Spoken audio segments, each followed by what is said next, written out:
જગદીશ વિશ્વકર્મા ભાજપના પ્રદેશ અધ્યક્ષ સંબોધન કરી રહ્યા છે તેમને સાંભળીશું। મહાનગરપાલિકાની અંદર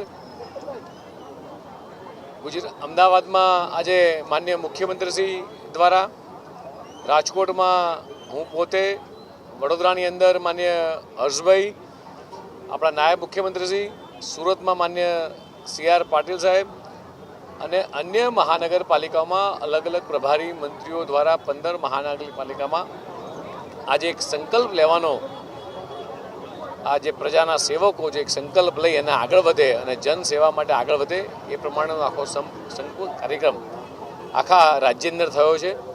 અને આ સંકલ્પ સાથે જ જે રીતે પંડિત દીનદયાળજીની અને ડૉક્ટર શ્યામાપ્રસાદની વિચારધારા છે, ભારતીય જનતા પાર્ટીની જે વિચારધારા છે, એકાત્મ માનવવાદ, અંત્યોદય એટલે છેવાડાના માનવી સુધીની જે સતત ચિંતા કરવી, દેશના યશસ્વી પ્રધાનમંત્રી માનનીય મોદી સાહેબ જે રીતે માત્ર ગુજરાત નહીં પણ સમગ્ર દેશને વિકાસની રાજનીતિની ભેટ આપી છે, એ જ આ વિકાસની રાજનીતિ એ ગુજરાતના મુખ્યમંત્રી માનનીય ભૂપેન્દ્રભાઈ પટેલે સતત અવિરત પ્રયાસથી ચાલુ રાખી છે। અને જ્યારે સ્થાનિક સ્વરાજ્યની ચૂંટણી છે ત્યારે આખા રાજ્યના તમામે તમામ પ્રજાસેવકો એ પ્રજાના કાર્યોમાં જોડાય, કેન્દ્ર સરકારની અને રાજ્ય સરકારની તમામ સરકારી યોજનાઓ એ છેવાડાના માનવી સુધી પહોંચે, વિકાસ ગામડાઓ સુધી, દરેક વિસ્તાર સુધી વિકાસ પહોંચે એ દિશામાં રાજ્ય સરકાર અને કેન્દ્ર સરકાર કામ કરી રહી છે। અને આજે જ્યારે આ 15 મહાનગરપાલિકાની અંદર જ્યાં સંકલ્પ લેવડાયો છે અને આ જ કાર્યકર્તાઓ સતત પ્રજાની વચ્ચે રહી પોતાના 5 વર્ષની કારકિર્દીનો હિસાબ આપતા હોય છે અને એમાં આગળ વધે અને ગુજરાત રાજ્યના તમામે તમામ ઉમેદવારોએ, ભારતીય જનતા પાર્ટીના તમામે તમામ ઉમેદવારોએ જે ફોર્મ ભરે છે તેમાં ભવ્યથી ભવ્ય વિજય મેળવે। ભારતીય જનતા પાર્ટીનો કાર્યકર્તા એ હર હંમેશા બૂથમાં લડતો કાર્યકર્તા છે। 50,000 બૂથની અંદર આ કાર્યકર્તા સતત અવિરત એ પ્રજાના સેવાકીય કાર્યો લઈને પહોંચતો હોય છે।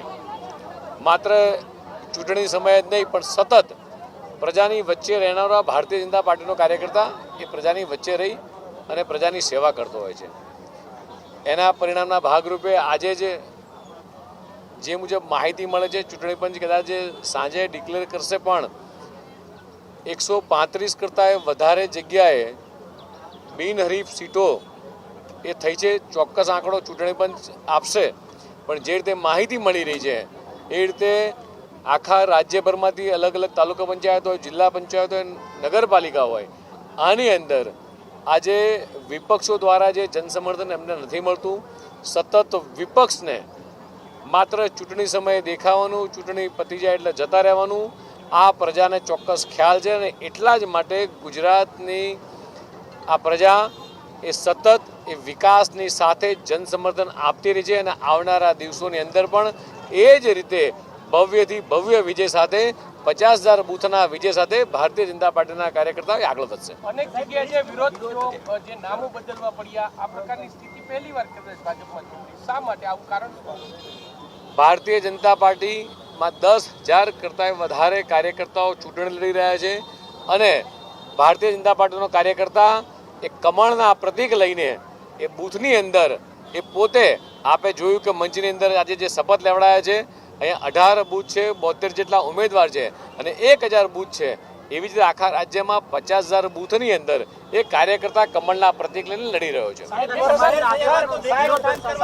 ભારત માતા કી જય!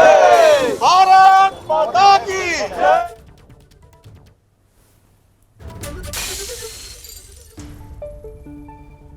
જગદીશ વિશ્વકર્મા ભાજપના પ્રદેશ અધ્યક્ષ જેઓ આજે રાજકોટમાં હતા અને જનસેવા સંકલ્પ ઉમેદવારોને લેવડાવ્યા, ત્યારબાદ પ્રેસ કોન્ફરન્સ સંબોધી અને મોટો દાવ જગદીશ વિશ્વકર્માએ કર્યો છે।